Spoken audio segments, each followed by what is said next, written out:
Baik. Assalamualaikum warahmatullahi wabarakatuh. Selamat pagi dan kembali lagi di praktikum aplikasi mikrobiologi industri. Di sini dengan kami dari grup E sesi D2 akan menjelaskan mengenai modul kami mengenai pengecatan jasad renik. Di sini ada anggotanya yaitu yang pertama saya Rian Moses Antonio dengan NPM 160 dan ada partner saya Helmi Noval dengan NPM 161. Baik, di sini akan dijelaskan mengenai apa itu pengecatan jasad renik. Pengecatan jasad renik ini adalah suatu cara untuk mengamati bentuk sel bakteri hingga mudah untuk diidentifikasi.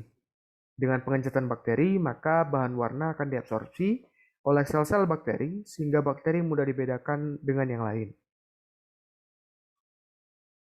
Lalu terdapat macam-macam pengecatan jasad renik, di mana pengecatan sederhana, yaitu di mana pengecatan tersebut dilakukan dengan larutan staining yang hanya mengandung satu macam cat yang dilarutkan ke dalam solvent.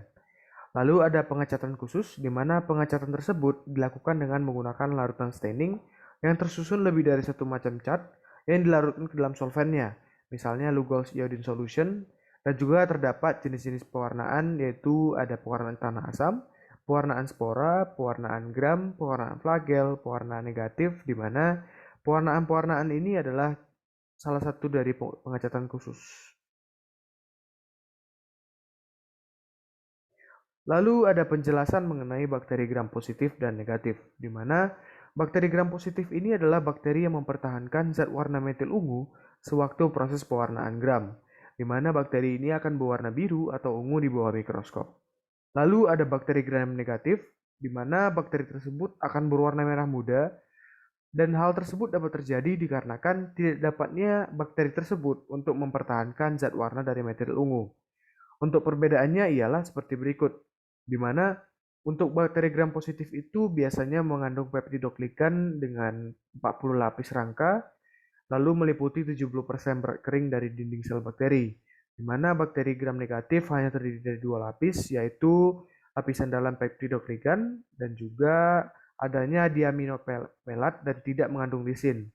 Lalu pada bakteri gram positif juga terdapat asam terikoat, sementara pada gram negatif tidak memiliki asam terikoat.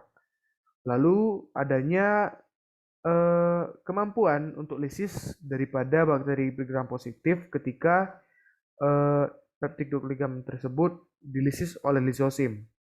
Lalu pada gram negatif, lisosimnya ini melunakkan dinding sel sehingga deterjen mengadakan disorganisasi dan dinding tersebut dapat merusak lapisan daripada lipida bakteri tersebut. Lalu untuk dinding selnya pada bakteri gram positif yaitu 20 hingga 30 nanometer, sementara untuk pada gram negatif yaitu dinding selnya sangat tipis yaitu 10 hingga 15 nanometer. Lalu terdapat tujuan pewarnaan jasad renik, di mana tujuannya itu yang pertama yaitu untuk mempermudah melihat bentuk jasad baik bakteri, ragi maupun fungi. Lalu memperjelas ukuran dan bentuk jasad. Yang ketiga melihat struktur luar dan kalau memungkinkan juga struktur dalam jasad. Lalu yang keempat melihat reaksi jasad terhadap pewarna yang diberikan sehingga sifat-sifat fisik dan kimia ada akan dapat diketahui. Lalu untuk apa itu fiksasi akan dijelaskan oleh partner saya Helmi.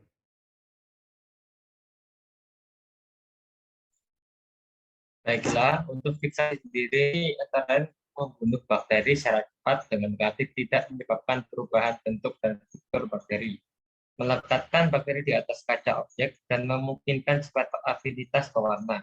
Cara fiksasi yang paling sering dilakukan dalam pewarnaan bakteri adalah cara fisik fiksasi dengan pemanasan.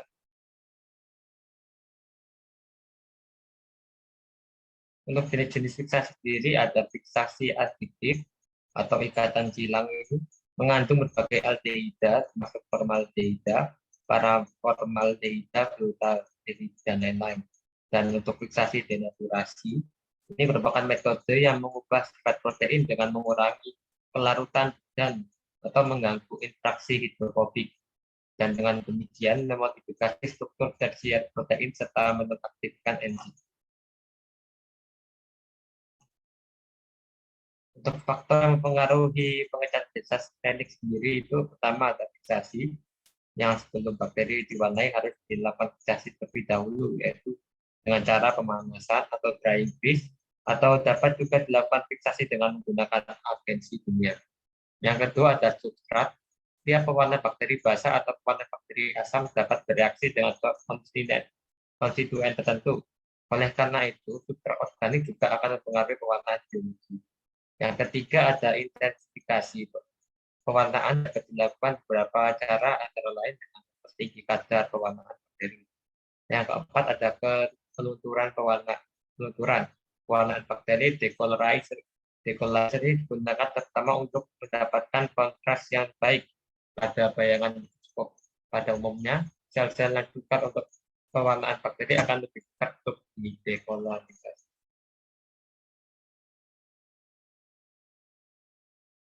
Untuk aplikasinya sendiri, air adalah kebutuhan manusia yang paling penting. Kadar air dalam tubuh manusia sebanyak 68%. Dalam tubuh tetap dipertahankan agar tetap sehat, harus memenuhi syarat fisik, kimia, bakteriologis. Batas maksimal cemaran mikroba yang diizinkan dalam air minum yaitu total bakteri E. coli koloni dibagi gram. Salah satu metode yang diidentifikasi bakteri E. coli adalah pewarnaan zat. Baiklah, demikian dari presentasi kelompok E. D2 sekurang-kurangnya.